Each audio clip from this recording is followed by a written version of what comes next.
Well, good morning, everyone, and welcome to the Map Talk webinar. Our topic today is going to be what COVID-19 means for Tucson's economy. My name is George Hammond. I'm the director of the Economic and Business Research Center here at the University of Arizona. I'm joined this morning by Jennifer Pullen, our Map Dashboard Coordinator and Senior Research Economist. A little bit about the webinar details. Now, the Map Talk will be recorded. We'll be posting that later today or tomorrow. Furthermore, the webinar will be conducted in conference mode, and that means that everyone will be muted, except for me, of course. Now, if you'd like to ask a question, you can send an email anytime to jknipe@email.arizona.edu. That will direct your email to Jennifer, and then Jennifer will direct it to me. And if we have time, we'll take a couple of these questions at the end of the webinar. I want to start out by acknowledging our sustaining sponsors and partners. Our sustaining sponsors are Tucson Electric Power, the Thomas R. Brown Foundations, and the Freeport-McMoran Foundation.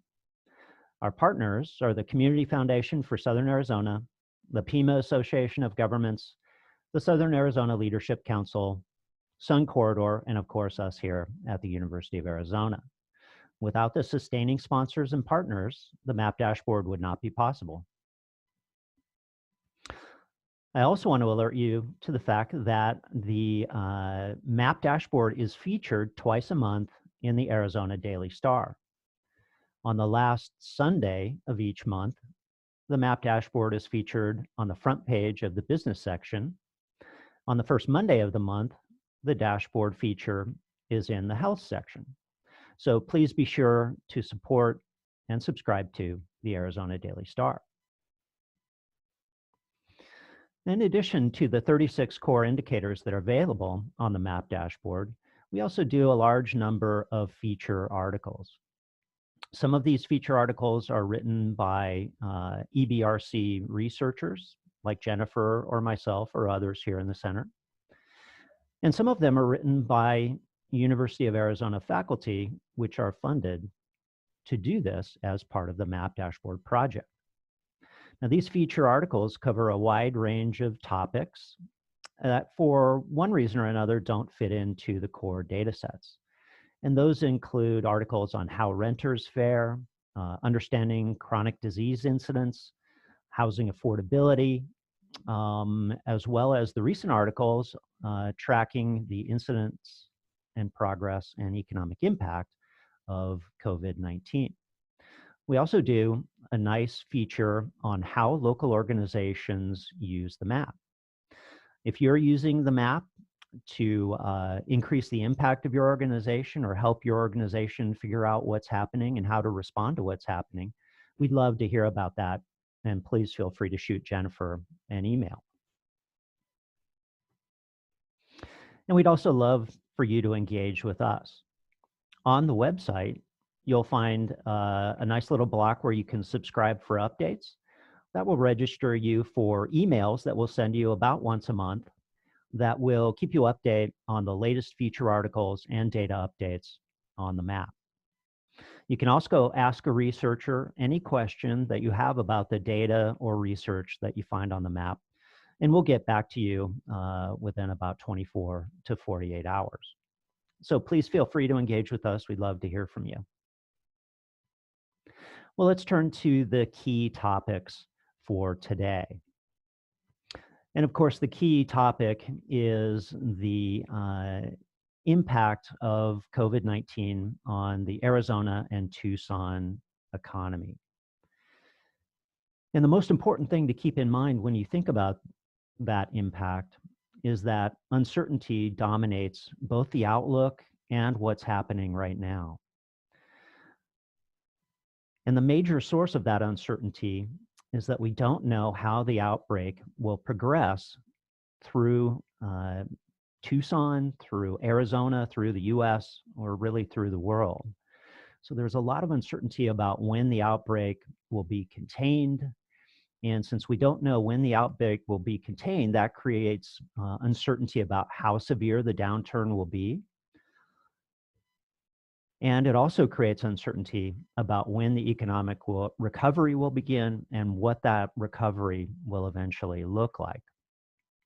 So the key source of uncertainty is the uncertainty about the outbreak. As we learn more about the outbreak, how it is spreading, and how long it takes us to get control of the outbreak, then we'll know a lot more about how severe the downturn will be and about when the recovery will begin and what that recovery will likely look like. So uncertainty dominates the outlook. Now, one thing that we do know is that the Arizona economy was strong before the outbreak. Arizona, Phoenix, and Tucson were adding jobs at a rapid pace, as we'll see. In fact, last year, Tucson added jobs at the fastest pace in more than a decade. Unfortunately, everything has changed. And the Arizona economy is now headed towards a major downturn, as is the US economy. We are going to experience huge job losses in the near term, and those job losses will be spread across all sectors. Now, the travel and tourism sectors are hit first because they were really the main subjects of the shutdowns that were designed to control the outbreak. But the job losses will spread across all sectors. We're likely to see job losses even in the healthcare sector, as dentist offices have by and large shut down. Physical therapists have been forced to shut down. Some family physicians have closed their offices or reduced staff. We've seen retail trade greatly affected, but all sectors of the state economy will eventually be affected in the next weeks and months. Now, there is help coming. Federal monetary and fiscal relief will help, but they're not going to be enough to eliminate the downturn. What this help is designed to do is to help us bridge the next weeks and months so that when the outbreak is under control, the economy can begin to recover. Now, overall, as we'll see, the outlook calls for a gradual return to growth, but that return to growth is not really going to happen until the outbreak is contained, until we feel like we have a sense of control over the outbreak and a plan going forward. The economy is not going to begin to grow again. So let's talk for a couple of minutes about happier days. Arizona's job growth was strong in 2019. The state added about 80,000 jobs last year for 2.8% growth. Phoenix grew faster at 3.3%. Tucson actually saw relatively strong growth at 1.9%. That was the fastest job growth that Tucson had experienced since before the 2008-2009 downturn, or more than a decade ago. National job growth was 1.4%, so Arizona, Phoenix, and Tucson beat the national average in 2019. Now, how was Tucson doing before all this began? One way to get a sense of that is to take a look at the economy scorecard on the MAP dashboard. In the economy category, we track 6 indicators, including business growth, employment growth, housing affordability, median household income, patents, and real GDP. The next column over shows you the latest observation for each of those indicators. The third column over shows you an icon-based ranking system that compares Tucson's performance to 11 other Western metropolitan areas. If you see a sun, Tucson ranked in the top third among the 12 Western metros we track. A partly sunny icon indicates Tucson's in the middle of the distribution. A cloudy icon, we're at the bottom third. And a thunderstorm icon indicates that Tucson ranked last. Notice there are 2 suns on the table. For housing affordability, that's single-family housing affordability, and Tucson ranked in the top third, indicating that our at least single-family housing, is relatively affordable compared to 11 other Western metros. At 66.2, that indicates that 66.2% of the single-family homes sold recently were affordable to a family making the median income. Tucson also did relatively well in terms of patent activity, and that's important because that indicates innovative activity happening locally, and innovation is a key driver of our long-term standard of living. Now, Tucson was in the middle of the distribution for real GDP at 3.6%, and also in terms of employment growth at 1.9%, which again was the fastest job growth Tucson has experienced since 2006. We were at the bottom of the distribution for median household income, and we actually rank last in business growth. So overall, what do we draw from this table? Well, there are certainly some bright spots in the Tucson economy, but there's also plenty of room for improvement. Well, that's where we were. Let's take a look at where we're likely at the moment. Now, this is some data that we track on the Arizona's Economy online magazine, and that's available at azeconomy.org. I'll show you that URL at the end of the presentation again, so you'll have it. This tracks the data coming out of Johns Hopkins, the CDC, and our local agencies here in Arizona. And you can see that there wasn't much activity in terms of coronavirus cases through a big chunk of March, roughly half of March. But as we get into the second half of March and early April, the cases skyrocket. Most cases in Arizona are in Maricopa County. Pinal County and Pima County also have significant cases as well. And it's the spread of the virus that has created the issues that we are looking at today. In order to control the virus, the spread of the virus and the spread of the outbreak, we've had to shut down major sectors of the national, state, and local economies. And we've done that in order to ensure that we don't overwhelm our healthcare system with new cases. The issue with the virus spreading so rapidly at essentially an exponential rate is that it's basically nowhere until it's everywhere. And once it's almost everywhere, then that creates a lot of sick people at the same time, which can overwhelm our health service. And that's what we're trying to prevent with the social distancing measures. Now, this graph shows U.S. initial claims for unemployment insurance. And this is basically a measure of jobs lost on a weekly basis. Now, you notice from the table here that in March 14th, there were 282,000 initial claims for unemployment insurance, so 282,000 jobs lost that week. For the week ended March 21st, we get this gigantic spike to over 3 million, another gigantic spike from there for the week ended March 28th to almost 7 million, and then another high level for the week ended April 4th at 6.6 million. So over the past 4 weeks, the US economy has lost 17 million jobs. And as you can see from the graph, that's far, far, far above anything that we've seen in history. Now, since Arizona has also taken steps to control the spread of the outbreak and impose these restrictions on gathering together in groups and social distancing, we've also seen a huge increase in initial claims for unemployment insurance. For the week ended March 14th, there were just 3,800. By the week ended March 21st, we're up to just over 29,000. The next week, almost 89,000. And for the most recent week, we're over 130,000 initial claims for unemployment insurance or jobs lost.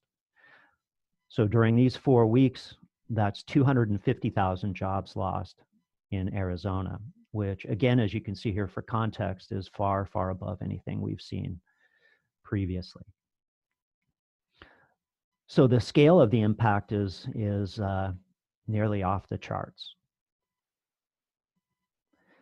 Now let's turn to some other indicators that we're tracking on the Arizona's Economy Online magazine.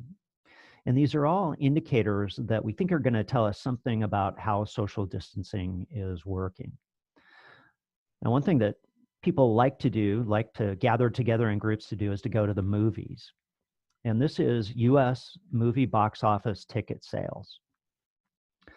And as the shutdowns have spread across the nation, you'll notice that box office sales have fallen from, in the hundreds of millions of dollars each week down to $5,000 for the latest week. So essentially, no one is going to the movies these days in the US. We're seeing the same things in terms of hotel occupancy rates. The US hotel occupancy rate has fallen to 21.6% from above 60% just a month ago. So that tells us that people are much less interested in traveling and staying in hotels. An indicator that we will be adding to the Arizona's economy in the next week or so will track TSA passenger screenings at U.S. airports, and that is also at record lows. So overall, the news is uniformly bad on these weekly indicators, as you might expect, given the shutdown of the U.S. economy. One reason that we're tracking these now is not just to depress you. We do this to get us an idea of the scale of the shutdowns. And also, we'll continue to track these because these will tell us something about how people are acting once the government-imposed social distancing and the government-imposed shutdowns are lifted. Once the government-imposed shutdowns are lifted, people will have a choice about whether or not they go to the movies, whether or not they stay in a hotel, whether or not they get on an airplane. And these kinds of indicators will give us a sense of how people are acting. At what pace are they returning to travel? At what pace are they returning to hotels? At what point are they returning to the movies? And there are plenty of monthly indicators that we will be tracking going forward as well, that will give us a little bit of a slower paced view on how employment, tax revenues, income growth, and other key economic indicators are recovering once we get to that point. So let's talk a little bit about the outlook. And I'm going to start with the US outlook. And what I'm going to describe to you now is a forecast prepared by IHS Markit. They are a very well-known global consulting and forecasting firm. And these are their latest projections, which were put together in early April of 2020. Now, any projection is going to depend on assumptions about when and how social distancing will begin to ease. These projections assume that social distancing begins to ease in the late summer months of July and August. Now, the forecast calls for US real GDP to drop by 8% from peak to trough. The peak is in the fourth quarter of 2019. We hit the bottom in the third quarter of 2020. Now, that drop in US real GDP of 8% is roughly double the decline in the US economy during the 2008 to 2009 downturn, or what we used to call the Great Recession. Now, we're looking for a huge decline in real GDP in the second quarter because the shutdowns are still in effect. This forecast calls for a 26.5% decline in US real GDP in the second quarter on a seasonally adjusted annual rate basis. And what that means is that if the decline that we see in the second quarter happened for each of 4 quarters, the annual drop would be 26.5%. Now, the hardest hit sectors, again, are travel and tourism expenditures. So consumer spending drops significantly. But the damage spreads through almost all consumer expenditures, including auto sales, One of the few to be sustained is obviously consumption of food. So retail sales, consumer spending takes a huge hit in the near term, but the damage spreads to virtually all spending, including business spending, residential construction spending as well. The forecast from IHS Markit calls for the US economy to lose 14 million jobs during the downturn. That's a bit of an optimistic take at this point, given that we've already lost 17 million jobs. Part of that relates to the changes in the eligibility for unemployment insurance compensation. That's been opened up to the self-employed and gig workers, whereas the self-employed and gig workers are not included in this particular measure of employment that IHS is focused on in this measure.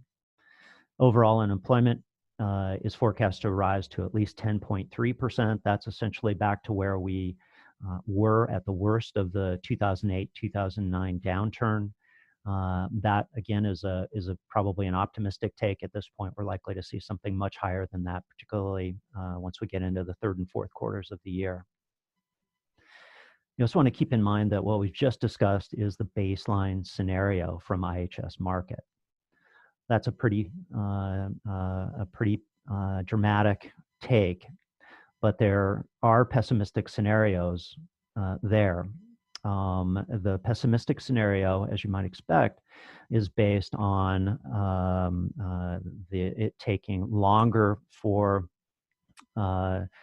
social distancing to control the outbreak. So we see those social distancing measures extended, and the reaction to those generates an even larger downturn in GDP and employment.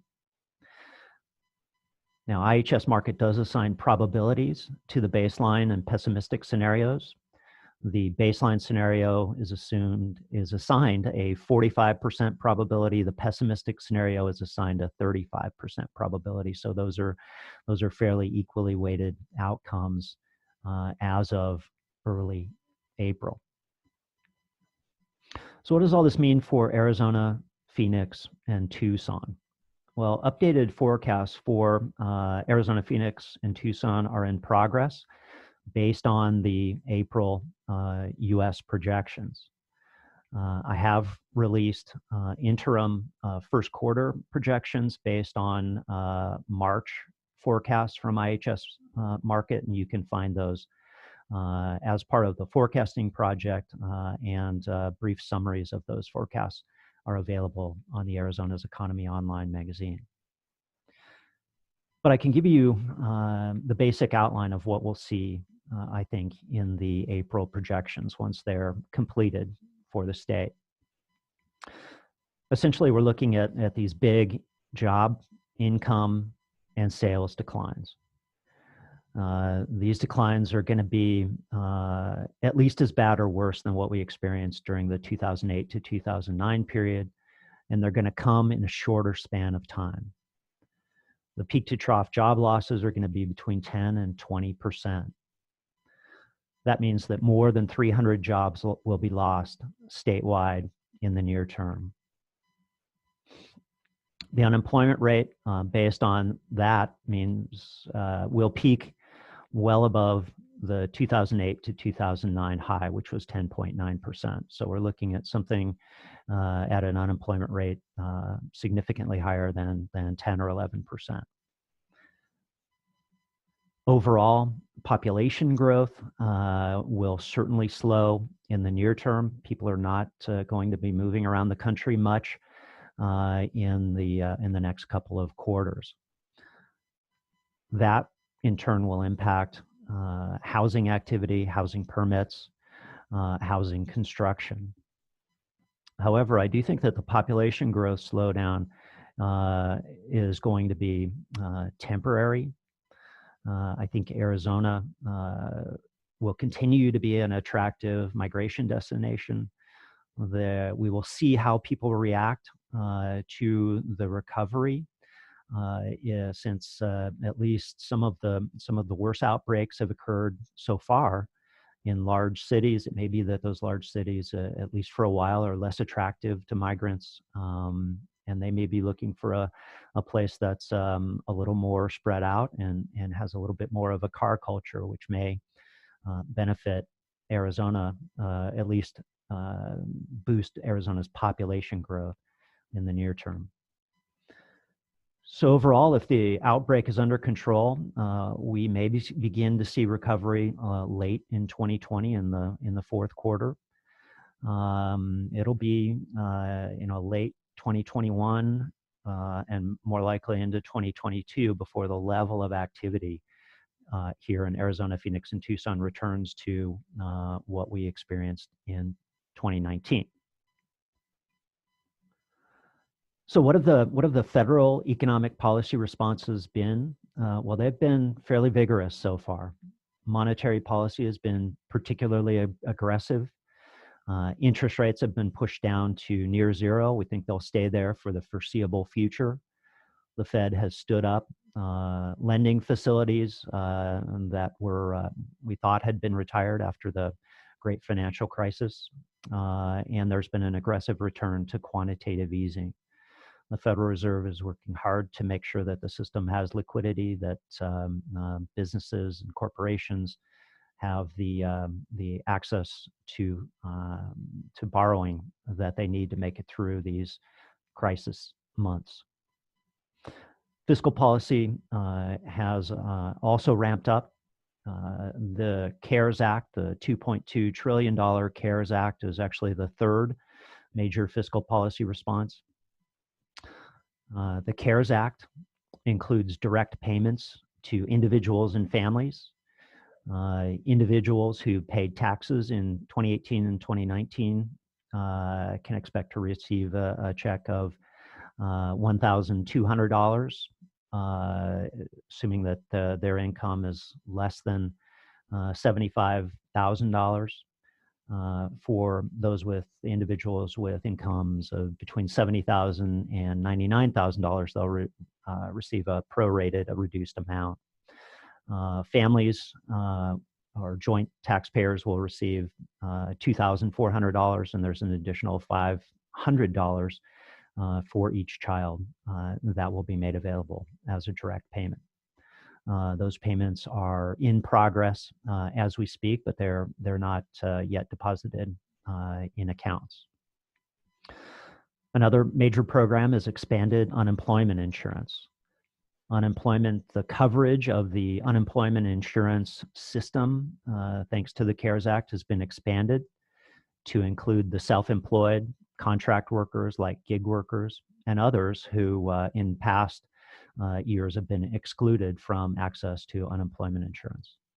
In addition, the weekly benefit has been increased significantly. The federal government is funding a $600 per week increase in the benefit.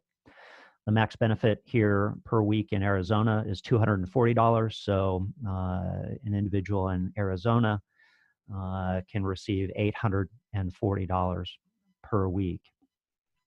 In addition, the CARES Act extends the length of period during which an individual can claim unemployment insurance benefits by 13 weeks. So the maximum period goes from 26 weeks to 39 weeks.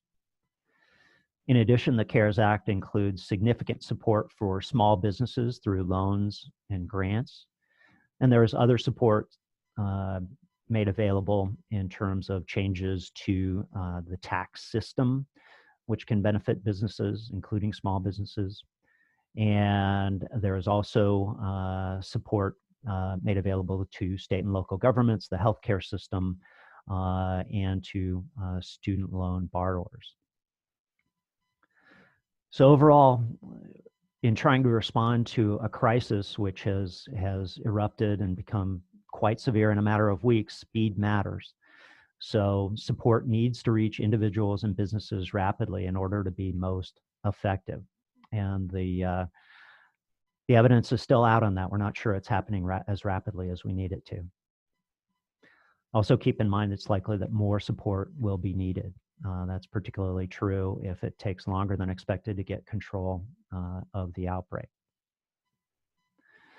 So what can individuals do in the current situation? What can you and I do? What we can do is to continue to social distance effectively until instructed otherwise. Until we have control of the outbreak, the economy will not effectively stand up. We need to continue to social distance until instructed otherwise. Control of the outbreak is critical. We could also support local small businesses where possible. So take advantage of the takeout and delivery options that are available from your favorite restaurant. Buy gift cards from your favorite restaurants and retailers, paying them now, and take advantage of the services later. Most importantly, I think, make sure that you and everyone in your business community knows that small business support is available. There are several good resources out there. I've listed only 2 that I know of locally. There are many others out there. The Tucson Metro Chamber of Commerce has a good summary of the resources available on their website. The Tucson Hispanic Chamber of Commerce has videos and also links to support available through the Arizona Office of Economic Opportunity. There is support available. We need to make sure that every small business takes advantage of the support that's available. And finally, donate to charities where possible. Food banks, I'm hearing, are particularly stretched. Make sure that if you have the resources to do so, make a donation there. Check the United Way of Tucson website. I'm sure they have a lot of great options there to help as well. So what is the Economic and Business Research Center? How can we help in this crisis? The mission of the Economic and Business Research Center is to provide the community around the state and here in Tucson with objective economic data analysis and forecasts that you can use to understand what's happening and to make better decisions. We do that in a variety of ways. Most of what we do is available free online. You can download the Arizona's Economy smartphone app. It's available at the App Store and on Google Play. That will help you track the latest available data. The map dashboard is here to help you understand what's happening and how things are progressing. That is a great resource for you. We hope you find it useful. The Arizona-Mexico Economic Indicators website is a great place to learn the facts about Arizona's role in border trade. Mexican visitors are a key part of the tourism industry here in Arizona. You can use the information available on the Arizona-Mexico Economic Indicator site to track legal northbound border crossings. Many of these are tourists who are spending money in Arizona, or who at normal times are spending money here in Arizona. You'll be able to track how that is rebounding as we get control of the outbreak. So be sure to visit the Arizona-Mexico Economic Indicator site. Also be sure to visit the Arizona's Economy online magazine at azeconomy.org. You'll find our weekly indicators there, as well as summaries of the forecasts that I produce quarterly for Arizona, Phoenix, and Tucson. Also be sure to, if you need more detailed forecast information, we can provide that to you as part of the forecasting project. So with that, I'm at the end of my prepared comments. One thing that I would emphasize is that we are in the midst of very difficult times. But you want to keep in mind that we will eventually get control of the outbreak. The economy will stand back up and will begin to grow again. We've just got to get to that point. Okay, I will ask Jennifer here now if she. I think we have time for 1 or 2 questions. Jennifer, do you have there been any questions? Hi, George. No, I have not received any questions via email. I just wanted to mention also that the Community Foundation for Southern Arizona has some great resources for the nonprofit community during this time. So you can go to their website and check out the resources links that they have listed. If I get any emails in the next minute or 2, I'll let you know, George.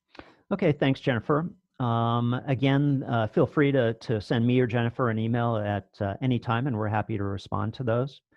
The recording of this webinar will be posted later today, so please let anyone within your organization that you think needs to hear the analysis that will be available for them later today or tomorrow at the latest. So thanks very much. With this, I will wish you all a good day. Stay safe, social distance, and we will see you soon. Take care. Thanks very much.